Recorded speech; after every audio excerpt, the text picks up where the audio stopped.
تو ہم سب کو پتہ ہے کہ بچہ وہ پڑھتا ہے, اس چیز پر دھیان دیتا ہے جو امتحان میں آتی ہے.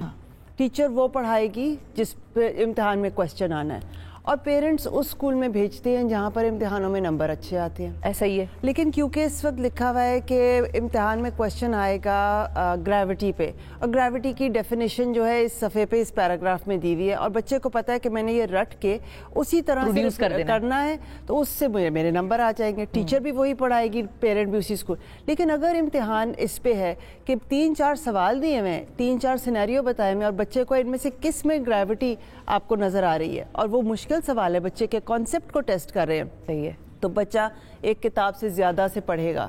پیرنٹس اس کو انٹرنیٹ سے بھی سکھائیں گے, ٹیچر اس سے سوال پوچھے گا, انگیج کرے گا, کیونکہ ایگزام سسٹم جو ہے وہ آپ کا پورا ایجوکیشن سسٹم کو لیڈ کرتا ہے. تو سنگل نیشنل کریکولم میں جو سب سے بڑی تبدیلی ہم تعلیمی نظام میں لے کر آ رہے ہیں وہ یہ ہے کہ ہم جانچ کا طریقہ جو ہے, بچے کا امتحان وہ ٹیکسٹ بک کی بجائے بچے کے کنسیپچول انڈرسٹینڈنگ پر کرنے لگے ہیں, اس کی تصوراتی سمجھ بوجھ پر, اس کے جو سٹینڈرڈز ہیں, جو ہائی کوالٹی سٹینڈرڈز ہیں تمام پاکستان کے بچوں کے لیے, اس پر کریں گے. تو اس پر کام کرنا جو ہے وہ سٹیپ بائی سٹیپ چلے گا, اور میرا خیال ہے کہ 1-2 سال میں یہ ٹرانزیشن ہم ایک بڑی لارج اسکیل پر دیکھنا شروع کر دیں گے. اچھا, اور ایک اور سوال بھی ہے کہ ظاہر ہے سیکھیں گے بچے تب جب سکھانے والا ان کو وہ کانسیپٹس دکھائے گا یا سکھائے گا, اور پیرنٹس بھی ایک حد تک ہی بچے کی پڑھائی میں آج کل انوالو ہو سکتے ہیں, کیونکہ ان کا کریکولم اتنا مشکل ہے کبھی کبھی کہ وہ پیرنٹس کہتے ہیں ہمیں تو سمجھ نہیں آتا, تو we have to hire the tutors کہ وہ آئیں اور بچوں کو پڑھائیں, اور اسکول میں ٹیچرز تو پڑھا نہیں رہے, یا اس قسم کا بھی ہوتا ہے پرابلم. لیکن ٹیچرز کی ٹریننگ کے لیے کہ ٹیچرز پہلے خود سمجھ جائیں وہ کریکولم کیا ہے, بچے کو کیا کانسیپٹ دینا ہے تاکہ آنے والی زندگی میں وہ اس پہ اپنی بنیاد رکھ سکے, وہ کیسے یقینی بنائیں گے ٹیچرز؟ جی بالکل, آپ نے بڑا اچھا یہ سوال پوچھا, کیونکہ اکثر یہاں پر جب سے سنگل نیشنل کریکولم کی بات ہو رہی ہے تو کیونکہ سب سے پہلے سٹینڈرڈز آئے تھے, جو لسٹ ہوتی ہے کہ ہر ایج میں ہر مضمون میں بچے کو کیا آنا چاہیے, تو اسی کو سب لوگ کریکولم کہہ رہے ہیں. لیکن کریکولم کے 4 حصے ہوتے ہیں, سٹینڈرڈز, ٹیکسٹ بکس, ٹیچرز اور ٹیسٹنگ یعنی اس اسیسمنٹ, اس کی جانچ. تو یہ ایک گاڑی کے 4 پہیوں کی طرح ہے, اگر ان میں سے ایک پہیا بھی مسنگ ہے یا صحیح نہیں کام کر رہا تو یہ گاڑی نہیں چل سکتی. لہٰذا ابھی کیونکہ سٹینڈرڈز پر کام ہوا ہے, درسی کتب پہ کام ہوا ہے, لیکن جب تک آپ ٹیچرز پر کام نہیں کرتے, اور ٹیچرز پہ کام ایک نئے طریقے سے, کیونکہ ٹیچرز کی ٹریننگ تو پاکستان میں بہت ہوتی ہے لیکن اس ٹریننگ کا کوئی فائدہ نہیں ہو رہا, تو ٹیچر ٹریننگ کو ایک نئے طریقے سے کرانا ہے اور اسکیل پہ کرانا ہے, ٹیکنالوجی کا استعمال کر کے کرانا ہے. انڈیا اور بنگلہ دیش میں اس پہ بہت کام ہو بھی رہا ہے, ہم بہت کچھ سیکھ سکتے ہیں. تو یہ کام کر کے تو پھر آپ اس پوائنٹ پہ پہنچیں گے کہ آپ کہیں گے کہ سنگل نیشنل کریکولم یہ ہے اور اس میں تبدیلی آپ کو نظر آ رہی ہے. لیکن ہم بڑی جلدی سوچتے ہیں کہ بس یہ نصاب بن گیا تو پتہ چل جائے, سٹینڈرڈز بن گئے ہیں تو اب کیوں نہیں نظر آ رہا ہے. It takes time. بالکل صحیح ہے. لیکن وہ پھر ٹیچرز ٹریننگ کے لیے آپ لوگوں کے پلانز کیا ہیں؟ وہ جو آپ کہہ رہی ہیں کہ اوور آل ایک ٹیچر کی میسو اور اگریسو کیمپین ہونی چاہیے, لیکن ظاہر ہے اس میں پرائیویٹ اسکولز کا اپنا ایک ہوتا ہے موڈ اور اپنا بجٹس ہوتے ہیں. گورنمنٹ اسکولز پہ تو پھر آپ لوگ امپلیمنٹ کرا دیں گے, لیکن ٹیچرز کی تعداد بھی اتنی زیادہ ہے کہ وہ یا تو فیز آؤٹ آپ لوگ ان کو کریں گے کہ فیزز میں ہو, وہ کیا پلان ہے ٹیچرز کے حوالے سے آپ لوگوں کا؟ ٹیچرز ہمارے ان کو سب سے پہلے لوگ ان کے اوپر بات کرتے ہیں کہ ٹیچر خراب ہے, لیکن یہ ٹیچر جو ہے یہ اسی تعلیمی نظام سے نکلے ہیں. بالکل. اور ایک بہت بیسک پرنسپل ہے کہ ٹیچرز ٹیچ ہاؤ دے ور ٹاٹ. اگر ان بچوں نے, ان ٹیچرز نے جب یہ اسکولوں میں تھے, انہیں کوئی کانسیپٹ بیسڈ لرننگ نہیں دی گئی, ان کو اسکولوں میں مارا گیا, اسکولوں میں ملٹی گریڈ ٹیچنگ تھی, کوئی فیسلٹیز نہیں تھی, تو ان کے لیے آپ کو ایک بڑا کیئرفلی ایک اڈلٹ لرننگ پروگرام بنانا ہوگا جن سے ان کے بھی کانسیپٹس ذرا کلیئر ہوں اور ان کو پراپر ٹیچنگ پروفیشن کو ایک اس کا معاشرے میں اسٹیٹس دیا جائے.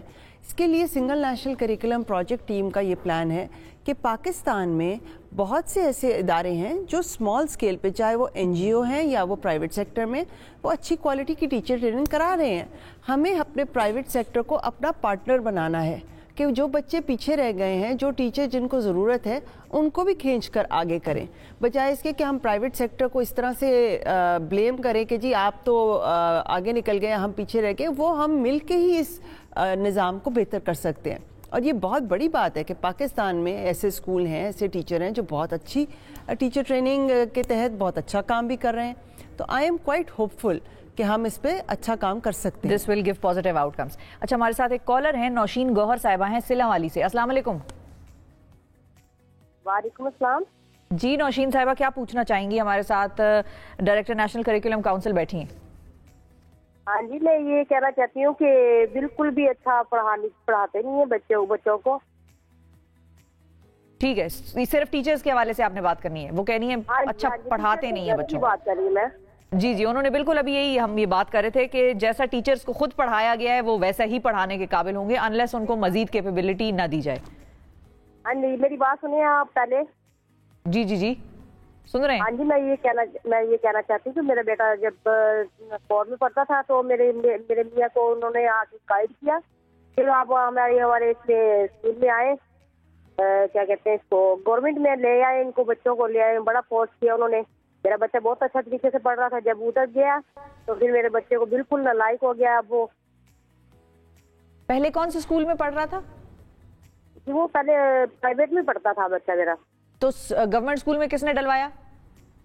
وہ ان کے جو اسکول والے ہیں نا, جو اسکول میں انہوں نے گائیڈ کیا بہت زیادہ.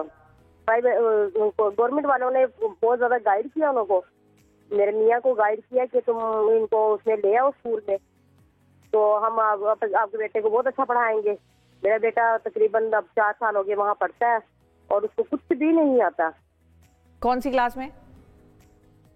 اب وہ 4 میں تھا, 4 سے اب وہ 7 میں ہو گیا ہے. 12 سال کا میرا بیٹا ہے. بات کر رہی ہیں جو ریسرچ بھی آئی ہے کہ جو بچہ لیکن ویسے تو آپ اگر اب نہیں ہے مطمئن تو آپ اس کو اٹھا کے واپس اسی اسکول میں ڈال دیں. اگر پہلے وہ زیادہ اچھا پرفارم کر رہا تھا, مجھے تو یہ اس کا حل سمجھ میں آتا ہے, لیکن یہ ہے کہ آپ کو مزید انویسٹیگیٹ کرنا پڑے گا کہ پرابلمس کیا اس کو آ رہی ہیں. کبھی کبھی ماحول بدل جانے سے بھی بچوں کا دل نہیں لگتا, بالکل ہی وہ جو تھوڑا بہت کرتے تھے اس سے بھی جاتے ہیں. تو 1-2 تو یہ ریزنز ہو سکتے ہیں. انہوں نے کہا کہ گورنمنٹ والے آئے تھے, انہوں نے میرے ہسبینڈ کو کنونس کیا پرائیویٹ اسکول سے اٹھا کے بچے کو ہم نے گورنمنٹ اسکول میں ڈالا اور وہ اب پرفارم نہیں کر رہا. دیکھیں ہمارا نا پورا فوکس اس چیز پر رہا ہے تعلیمی اصلاحات میں کہ بس بچوں کو اسکولوں میں لے جائیں. انرولمنٹ کہ بچوں کو اسکول میں ہونا چاہیے. انٹرنیشنلی بھی آپ کی کتنی پرسنٹیج انرولمنٹ ہے. تو اب یہ جو ریسرچ آ گئی ہے اس نے آپ کو آپ کا اصل رزلٹ دکھا دیا کہ جی انرولمنٹ تو ہے, لیکن اسکول میں بچے کو بٹھا دینے سے, آن لائن کلاس کرا دینے سے کیا بچے کو کچھ سمجھ بھی آ رہی ہے کہ نہیں. تو اصل ایجوکیشن جو ہوتی ہے وہ نمبرز پر نہیں ہوتی کہ جی بچے جو ہیں وہ کلاس روم میں کرسی پر بیٹھے ہیں کہ نہیں بیٹھے ہیں. ایسا ہی ہے. اور وہ جو ہماری کالر بھی بات کر رہی ہیں کہ یہ کیا ناانصافی ہے کہ اگر ایک بچہ ایک پرائیویٹ اسکول میں پڑھتا ہے اور اب گورنمنٹ میں کسی بھی حالات کی وجہ سے کسی بھی وجہ سے وہ اگر شفٹ کر گیا ہے تو اس کا سٹینڈرڈ ایک دم سے گر گیا ہے.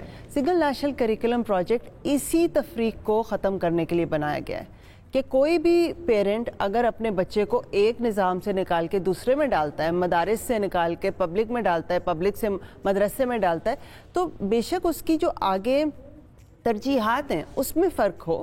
کہیں پر وہ انگلش اور فرینچ پر ذرا زیادہ فوکس کر رہا تھا, کہیں پر وہ حفظ قرآن پہ فوکس کر رہا ہے, لیکن جو اس کی بیس ہے کہ اس نے اردو انگریزی دونوں بولنی ہے, اس کو میتھمیٹکس اور سائنس دونوں آنی چاہیے, اس کی اخلاقیات اور پاکستانیت دونوں پر کام ہونا چاہیے, یہ چیز یکساں ہوگی.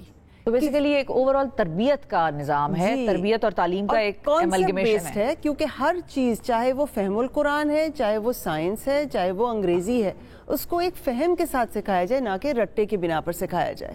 بالکل صحیح ہے. اچھا مریم صاحبہ فائنلی میں یہ پوچھنا چاہوں گی کہ ظاہر ہے آپ لوگوں نے اتنی ریسرچ کے بعد ایک سنگل نیشنل کریکولم کے ساتھ آپ لوگ سامنے آئے ہیں, کون کون سے ملک کے آپ لوگوں نے ماڈل اسٹڈی کیے تھے ایجوکیشن کے یا تعلیمی نصاب پڑھا تھا, اور کون سے ملک کا سب سے بہترین آپ لوگوں کو لگا اور اس کی وجہ کیا تھی؟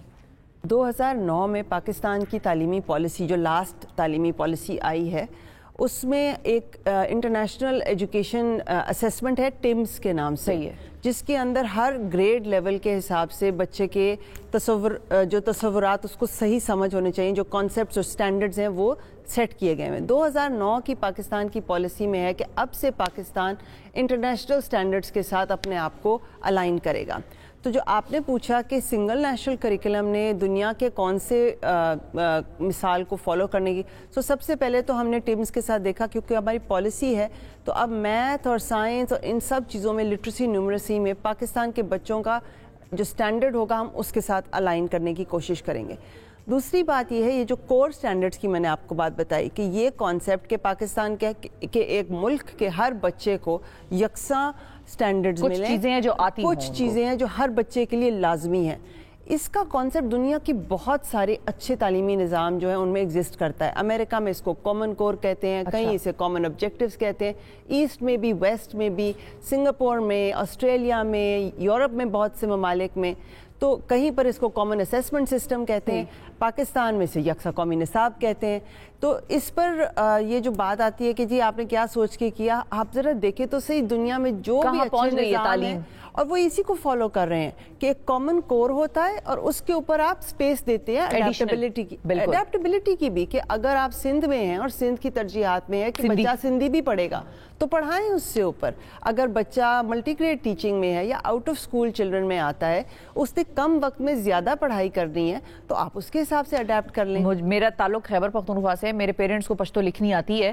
مجھے بڑا افسوس ہوتا ہے کہ مجھے اسکول میں پشتو لکھائی مطلب مجھے نہیں کروائی تو مجھے نہیں آتی. آئی فیل ہینڈی کیپڈ ایٹ مومنٹس کہ بھائی میں پڑھ نہیں سکتی. کہیں لکھا ہوا ہے کسی ٹرک کے پیچھے کوئی شعر لکھا ہوا ہے, لوگوں نے اس کو بڑا انجوائے کیا, مجھے نہیں لکھنا پڑھنا آتا پشتو, تو وہ ایک پرابلم ہے میرے لیے. حالانکہ میرا تعلق اس ریجن سے ہے, افغانستان ہے آپ کا, آگے پاکستان کتنے امپورٹنٹ خطے میں, ریجنل لینگویجز کو بھی ہم بھول گئے تھے. اور یہ ہماری بہت رچنس آف ڈائیورسٹی ہے پاکستان میں.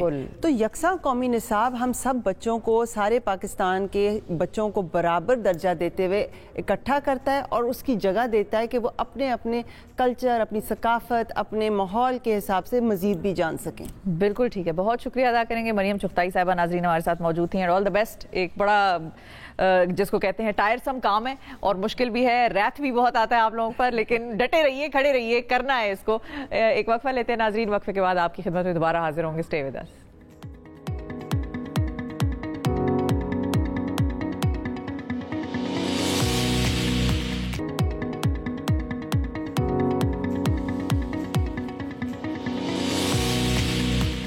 Welcome back to the program ناظرین. اب آزاد کشمیر کی عوام اپنی شکایات کے لیے براہ راست پولیس کے آئی جی جو سربراہ ہوتے ہیں, بیسیکلی آئی جی آزاد کشمیر سے بات کر سکتے ہیں.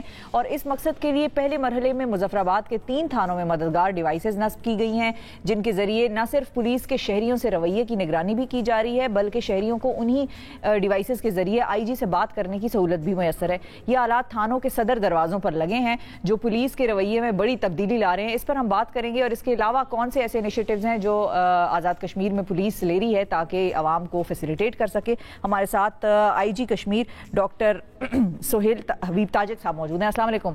السلام علیکم. بہت شکریہ سر, آپ نے وقت نکالا. آپ نے بڑی کی پوسٹ پہ سرو کیا ہے پولیس میں, پنجاب میں, اور اب یور ان مظفر آباد. جی جی. سو یہ جو تعلق ہے جو آپ لوگ استوار کر رہے ہیں آئی جی کے درمیان ود دا پبلک, اس کے بارے میں تھوڑا سا بتائیں. یہ کیا آئیڈیا ہے اور اس کے پیچھے آپ لوگ کیا آؤٹ کم دیکھ رہے ہیں؟ بیسیکلی جو عوام ہیں یا جو جن کو شکایت ہے ان کی زبان میں, اور جو کرسی پر بیٹھے ہیں ان کے کان میں منیمم ڈسٹنس ہونا چاہیے. اچھا. جو بیریئرز ہیں وہ منیمائز ہونے چاہیے. اس لیے ہم نے سیکنڈ جو کلچر ہے, لوگوں کو یہ شکایت ہے کہ پولیس لوگوں کی بات نہیں سنتی, ان کے ایٹیچیوڈ کا ایشو ہے, رسپانس سلو ہے. So for the first time in Pakistan ہم نے پولیس اسٹیشنس کو C C T V coverage دی, لائیو اس کی کوریج 24/7 آ رہی. And then if someone feels کہ میں تانے گیا ہوں, پولیس رسپونڈ نہیں کر رہی, یا اس کی کوئی ڈیمانڈ ہے, یا وہ سلو جا رہی ہے, یا وہ نیوٹرل نہیں ہے, so they can press the button and they can directly call to my office کہ یہ میرا ایشو ہے. تو یہ ہم نے انیشلی 3 پولیس اسٹیشن میں اسٹارٹ کیا, and then we are extending it to 20 police stations and all over Azad Kashmir. all over Azad Kashmir. تو اس کا یہ ایڈوانٹیج ہوگا کہ ایک تو پولیس پر اکاؤنٹیبلٹی کا وہ خوف ہوگا کہ we have to respond. Secondly, public perception کہ پولیس سنتی نہیں ہے, ان کا یہ گلہ دور ہو جائے گا. تھرڈ جو ہے, جو درمیان میں بیریئرز ہوتے ہیں, بڑے دروازے ہوتے ہیں, اس پر جو گارڈز ہوتے ہیں, آپ کو چوٹتے نہیں ہیں, تو ان کی یہ لوگوں کی یہ شکایت بھی ختم ہو جائے گی. So this is how we are changing the culture. Police station initially consider ہوتا تھا کہ it's like a blind spot, جہاں پر کوئی چلا گیا تو we don't know what is going to happen. So we are eliminating, وہاں ہم روشنی پھیلا رہے ہیں, وہاں ہم اس کو لائیو کوریج دے رہے ہیں. اور یہ کوریج جو ہے this will be available with us for 15 days.